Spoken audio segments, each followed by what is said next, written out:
Cher journal, aujourd'hui je te raconte comment j'ai enlevé ma casquette d'hypersensible en quelques mois.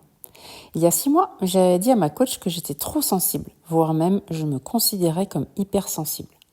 Ma coach m'avait demandé déjà si c'était un problème pour moi, parce que comme elle dit, rien n'est un problème si ce n'est si c'est un problème pour nous. Je lui avais répondu que oui, car c'était pénible à force de ressentir toutes ces émotions tout le temps, ça me fatiguait, ça me prenait du temps et de l'énergie. Et en plus, j'avais l'impression d'être entourée de gens froids, qui n'étaient pas touchés par les événements. J'avais l'impression d'être différente. Donc, ras-le-bol, j'espérais qu'elle allait me libérer de ce truc-là.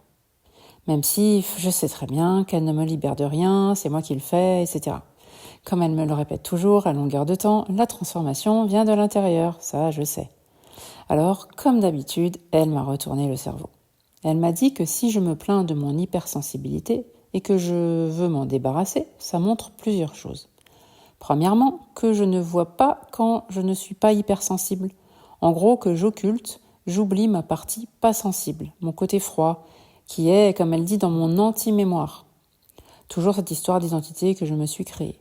Et c'est vrai qu'à y réfléchir, parfois, les choses ne m'atteignent pas. Je peux paraître froide aux yeux de certains. Ça dépend du contexte. Donc, effectivement, parfois, je fais l'inverse.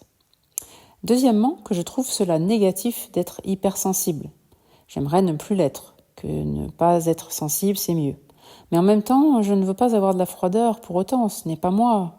Alors, elle m'a dit que j'avais un conflit intérieur, conflit entre les deux, et on va pouvoir l'équilibrer. Mais comment faire ? Et voilà, c'est ce qu'on a fait. Déjà, on a été voir quand je faisais l'inverse. On a été voir avec qui, dans quelle situation, dans quelles circonstances je suis l'inverse d'hypersensible. Bon, ça, ok, je l'ai vu, cette facette de moi. Et ensuite, on a été voir le positif d'être hypersensible, pour ne plus vouloir fuir cette partie de moi, car au plus je résiste, encore une fois, au plus ça persiste. Donc, je dois accepter ça chez moi, c'est une partie de moi, et comme c'est une partie de chaque personne qui m'entoure. Elle m'a fait aussi le petit exercice pour me réapproprier mon côté plus froid, pour que petit à petit ça s'équilibre en moi et que j'accepte cette partie-là.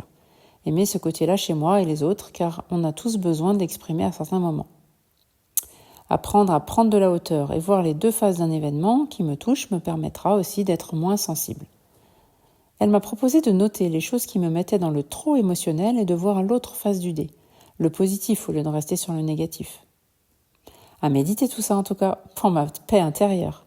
Enfin, ça c'est ce que dit ma coach, et ça reste son point de vue.